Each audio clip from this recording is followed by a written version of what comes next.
तमाशा ही वो तत्व है जो दिल्ली से चलने वाले चैनलों को चेन्नई में बदल देता है और चेन्नई से चलने वाले चैनलों को इम्फाल में। इसलिए कई बार आपको अपनी भाषा छोड़कर तमाशा करना पड़ता है, मगर हर बार तमाशा तमाशा नहीं होता। वो आपके भीतर की चित्कार है, बेबसी, बेचैनी, लाचारी होती है। मान लीजिए आप हिंदी भाषी हैं, चेन्नई में रहते हैं या केरल में रहते हैं, 2-4 हजार की संख्या है आपकी, हिंदी के अलावा कोई भाषा नहीं आती, मगर आप सरकार की किसी नीति से नाराज हैं। जाहिर है आप आवाज उठाएंगे, पोस्टर बैनर लेकर मरीना बीच पर आ जाएंगे ताकि वहां से गुजरते मंत्रियों का काफिला आपको देख ले। हो सकता है कि उन मंत्रियों को हिंदी ना आती हो, आसपास से गुजरते लोगों को हिंदी ना आती हो। आपके पोस्टर और उस पर लिखे हमारी मांगे पूरी करो टाइप के नारे बेकार हो जाने लगते हैं। आपको लगता है कि काश कोई तो होगा यहां जो हमें पढ़ ले, हमारी सुन ले, समझ ले कि हम क्या कहना चाहते हैं। ऐसी स्थिति में यकीनन आप तड़प उठेंगे, किसी ऐसे की तलाश करेंगे कि कोई तो बस से उतरेगा और हमारी भाषा पढ़कर सरकार या प्रेस को इत्तला कर देगा कि हम क्या कहना चाहते हैं। जब कुछ नहीं होगा तब आप कुछ और ऐसा करेंगे जिससे लोगों की नजर पड़े कि क्यों 100-200 की संख्या में लोग प्रदर्शन कर रहे हैं। आप अपने ही मुल्क में अकेला महसूस करने लगेंगे, चीखेंगे, चिल्लाएंगे, अंत में तरह तरह के तमाशा करने लगेंगे, हरकतें करेंगे, कपड़े उतारेंगे, आग पर चलेंगे, गीत गाएंगे। आप खुद को भाषा के पार ले जाएंगे, खुद को भाषा में बदल देंगे। कई बार पूर्वोत्तर के छात्र जब जंतर मंतर पहुंचते हैं तो जिस अंदाज में वो पत्रकारों को फोन करते हैं, उससे उनकी तड़प का एहसास होता है। वो हर किसी को फोन करते हैं, हिंदी नहीं आती मगर अंग्रेजी में बोलते हैं, फिर टूटी फूटी हिंदी में बोलते हैं। कोई तो पहुंचेगा, उनकी बात मीडिया के जरिए पहुंचा देगा, देश और सरकार के सामने लाएगा। वो जानते हैं कि मीडिया अब राज्यों में, राजधानियों में किसी काम की नहीं है। अगर बड़ा फैसला कराना है तो उसे दिल्ली आना पड़ेगा। इस तरह का फोन जब भी आता है, मुझे भी आता है, तो दूसरी तरफ आवाज की बेबसी डराती है।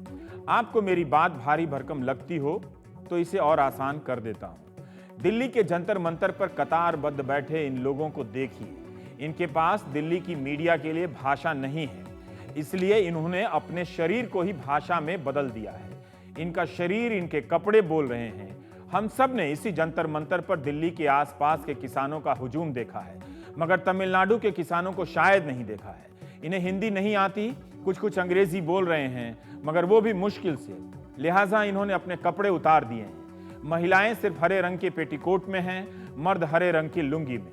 हमने ये सवाल पूछा कि हरा रंग क्यों? जवाब मिला, हरा रंग इसलिए क्योंकि ये किसानों का रंग है, धरती का रंग है। उत्तर भारत की राजनीति केसरिया को हिंदू और हरे को मुसलमान समझने में लगी है, मगर दक्षिण के किसान हरे को किसान का रंग बता रहे हैं। ये किसान धर्म से बाहर नहीं है, सबके बदन पर त्रिपुंड बना है, शिव के भक्त मालूम पड़ते हैं। कुछ किसानों ने हाथ में कटोरा लिया है, अंग्रेजी में लिखा है बेगर यानी भिखारी। अंग्रेजी में लिखा है ताकि दिल्ली समझ सके। भिखारी बनकर वो अपनी बात अंग्रेजी में आप तक पहुंचाना चाहते हैं। इनके बैनर तमिल में नहीं है, अंग्रेजी में है। कुछ किसानों ने गले में नरमुंड की माला डाल ली है। ये प्रतीक है उन किसानों का जिन्होंने कर्जे और खेती के संकट से तंग आकर आत्महत्या कर ली है।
വിഷയങ്ങൾ കാണിച്ചുകൊണ്ടിരിക്കുന്ന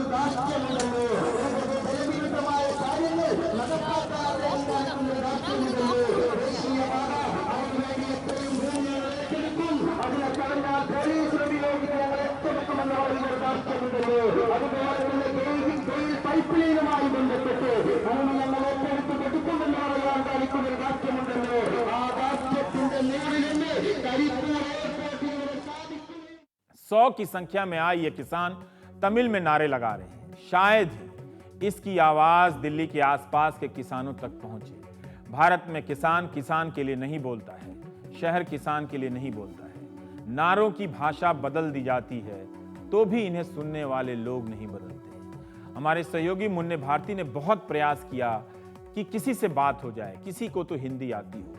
ना मुन्ने अंग्रेजी बोल सकते थे, ना किसान हिंदी बोल सकते थे। दोनों तरफ एक बीच की भाषा बची हुई थी, अंग्रेजी, जिससे हम कई बार नकली भाषाई स्वाभिमान के नाम पर चिढ़ते हैं, नफरत करते हैं।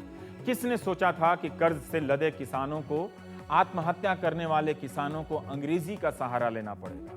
मराठी, पंजाबी, तमिल सब भाषाओं ने किसानों को छोड़ दिया है।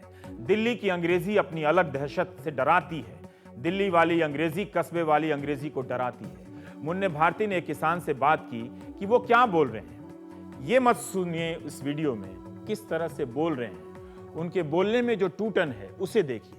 अगर आपको ये टॉपिक हेवी लगता है तो आप कुछ और भी देखिए। There was very hungry, is poverty and lazy, unemployed. Please give us pension for farmers above 60 years old. The farmers are very, very sorrow. Tamil Nadu farmers are dying poverty. So far, for the first 4 days, farmers themselves arrange food for them. Now the student wing of Delhi want to give food for the farmers. Delhi में तमिलनाडु के काफी संख्या में लोग रहते हैं। कभी अफसर बनकर आए और दक्षिण दिल्ली के आर के पुरम में रहने लगे। वहां से रिटायर हुए तो मयूर विहार की तरफ जाकर बस गए। और भी कई जगहों पर तमिल भाषी बसे हुए हैं। इन लोगों ने बताया कि तमिलनाडु के लोग जो यहाँ रहते हैं वहां जंतर मंतर पहुंचकर खाने पीने का इंतजाम कर दे रहे हैं, समर्थन जता दे रहे हैं। यह भी अच्छा है कि 10-5 ही सही इस शहर के लोग इनके बीच जा रहे हैं। यही तो हमारी खूबी है। जैसा कि मैंने कहा कि टीवी में दक्षिण भारत उन्हीं मौकों पर होता है जब तमाशा होता है, वरना हम हिंदी की दुनिया में कहां तमिलनाडु को लेकर चिंतित होते हैं कि वहां पिछले 4 महीने में 400 किसानों ने आत्महत्या की है। दिल्ली में बैठने वाले मानवाधिकार आयोग ने 5 जनवरी को राज्य सरकार को वहां की प्रेस रिपोर्ट के आधार पर नोटिस भेजा। तमिल दैनिक ने 3 जनवरी 2017 को खबर छापी है कि दिल का दौरा पड़ने से 83 किसानों की मौत हुई। उसी अखबार ने 5 जनवरी 2017 को छापा है कि 1 महीने में किसानों की मौत का आंकड़ा 106 पहुंच गया है। आयोग ने लिखा था कि नीति बनाने वाले किसानों को नजरअंदाज कर रहे हैं, उनकी परवाह नहीं करते। किसानों को खेती के संकट से निकालने की जरूरत है। उसी वक्त मद्रास हाईकोर्ट ने भी 4 हफ्तों के भीतर तमिलनाडु सरकार को हलफनामा दायर कर यह बताने के लिए कहा कि क्या आप करने वाले हैं। सरकार बताए कि वो ऐसा क्या करने जा रही है जिससे किसानों की आत्महत्या रुक सके। मीडिया रिपोर्ट के अनुसार तमिलनाडु में भयंकर सूखा है। हम उत्तर भारतीयों के लिए तो अभी गर्मी भी नहीं आई है, मगर दक्षिण के हमारे प्रिय राज्य में सूखा है। राज्य सरकार ने सूखे से निपटने के लिए केंद्र से 39,565 करोड़ रुपए की मदद मांगी है, करीब 40,000 करोड़ रुपए, जिसे आप पैकेज कहते हैं। तमिलनाडु को में सूखा घोषित कर दिया गया है। इस साल नॉर्थ ईस्ट मानसून 62% कम रहा है। 1876 के बाद पहली बार इतनी कम बारिश हुई है। 100 साल से भी ज्यादा समय में पहली बार ऐसा संकट आया है। फिर भी इस सूखे की दास्तान आप तक लाने के लिए किसी को जंतर मंतर पर नंगे बदन खड़े होना पड़ता है। मेत्तूर बांध का पानी बहुत कम हो गया है। किसान न जमीन की तरफ देख सकता है, न आसमान की तरफ ताक सकता है। हो सकता है कि इनकी अपनी राजनीति हो, मगर इनकी बेबसी से कौन इनकार कर सकता है। जंतर मंतर पर जो किसान आए हैं उनके पास बहुत खेत नहीं है, छोटे किसान ही हैं। इनकी कुछ मांगे हैं। ये किसान 100 दिनों के लिए भूख हड़ताल कर रहे हैं।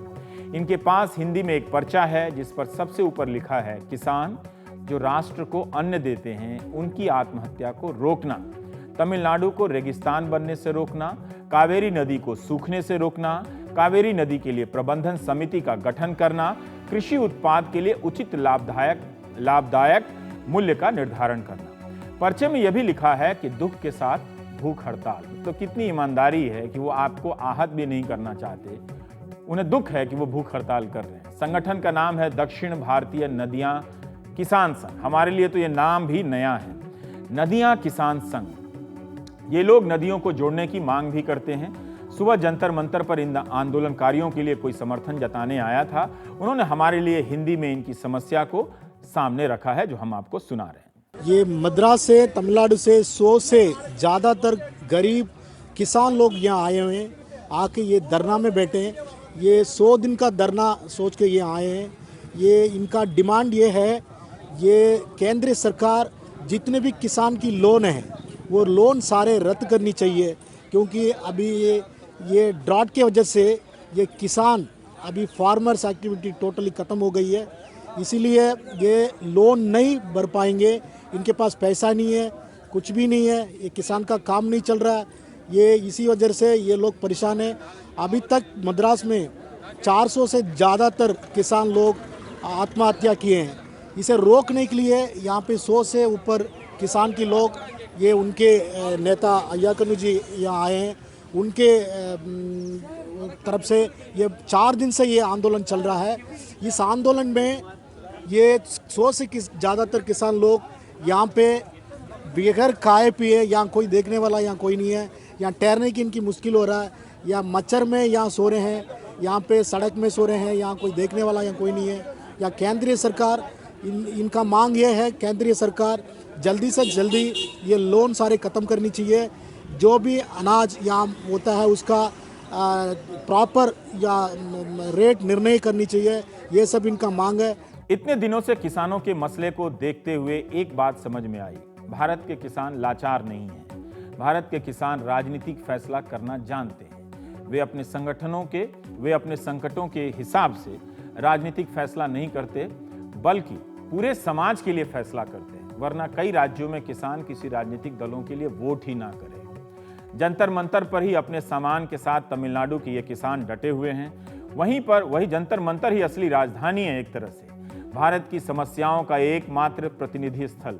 सरकारों ने जनता पर जो जंतर मंतर किया है, उससे मुक्ति का स्थल जंतर मंतर ही हो सकता है। भारत में लोकतंत्र जिंदा है जब तक जंतर मंतर बचा हुआ है। तभी तो ये किसान नंगे बदन खुली सड़क पर वहीं लेट गए हैं। किसानों को भी नींद आती है। 3-4 दिनों से ऐसे रम गए हैं यहाँ जैसे जंतर मंतर ही इनका घर हो, ये जगह ही इनके लिए खेत हो। किसान की आत्महत्या, सूखे का संकट हम सब कवर करते रहे हैं। ऐसी कोई बात नहीं है जिसके बारे में सरकार को ना मालूम हो, पत्रकारों ने ना लिखा हो। किसानों को दाम नहीं मिल रहे हैं, कभी कभी मुआवजे मिल जाते हैं, कभी कभार कर्जा भी माफ हो जाता है, लेकिन संकट और सूखा हर साल या हर दूसरे साल लौट आता है। महाराष्ट्र में पिछले साल सूखा आया, लेकिन बारिश आते ही सूखा गायब हो गया, तो तमिलनाडु को ये रोग लग गया। जब भी कोई सुसाइड करता है, उसे पिछली सुसाइड के साथ जोड़ दिया जाता है। 106 किसानों ने आत्महत्या की है, यह किसान 107वां था। इसलिए किसानों की तकलीफ अब भाषा के पार है। जिन लोगों को भाषा पर बहुत भरोसा होता है, उन्हें शुक्रवार की इंडियन एक्सप्रेस के पहले पन्ने पर छपी बशारत मसूद की रिपोर्ट पढ़नी चाहिए। कश्मीर के कुपवाड़ा की कनीजा को भाषा ने उफ करने का मौका भी नहीं दिया। कनीजा मां की बाहों में सो रही थी, बगल में उसका भाई फैजल सो रहा था। एक गोली आई जो कनीजा को खामोश कर गई। मां ने जब अपना हाथ बेटी की तरफ बढ़ाया नींद में, तो कुछ चिपचिपा सा महसूस हुआ। गौर से देखा तो बिस्तर पर खून फैला हुआ था। कनीजा इस दुनिया से जा चुकी थी, बाहर गोली चल रही थी। कनीजा के घर के पास आतंकवादी छिपे थे, जिन्हें सुरक्षा बलों ने घेर लिया था। एनकाउंटर चल रहा था। गोली किसकी बंदूक से चली पता नहीं, मगर एक दूसरे घर में सो रही कनीजा को मार गई। उसका भाई फैजल भी वहीं सो रहा था, वो भी घायल हो गया। पुलिस वालों ने मदद ना की होती तो अस्पताल पहुंचने में देरी हो जाती, मगर अब फैजल की जान बच गई है। अस्पताल में होने के कारण कनीजा को आखिरी बार के लिए भी नहीं देख पाई उसकी माँ। कश्मीर की समस्या भी किसानों की समस्या की तरह है। सबको संकट मालूम है, समाधान किसी को नहीं। अब उनकी तकलीफ भाषा के पार हो चुकी है। हमारी संवेदनहीनता की कोई भाषा नहीं। हम उस गोली की तरह हो गए हैं जो एक 12 साल की बच्ची को चुपचाप मारकर उसके बिस्तर को लहूलुहान कर गायब हो जाते हैं। अगर कनीज़ा की माँ की तकलीफ के लिए कोई भाषा है तो आप बताइए। उस भाषा से पूछिए कि नींद में सो रही कनीज़ा ने तब क्या कहा था जब गोली लगी थी। वहीं तो उसकी माँ भी सो रही थी, वहीं तो उसका भाई भी सो रहा था।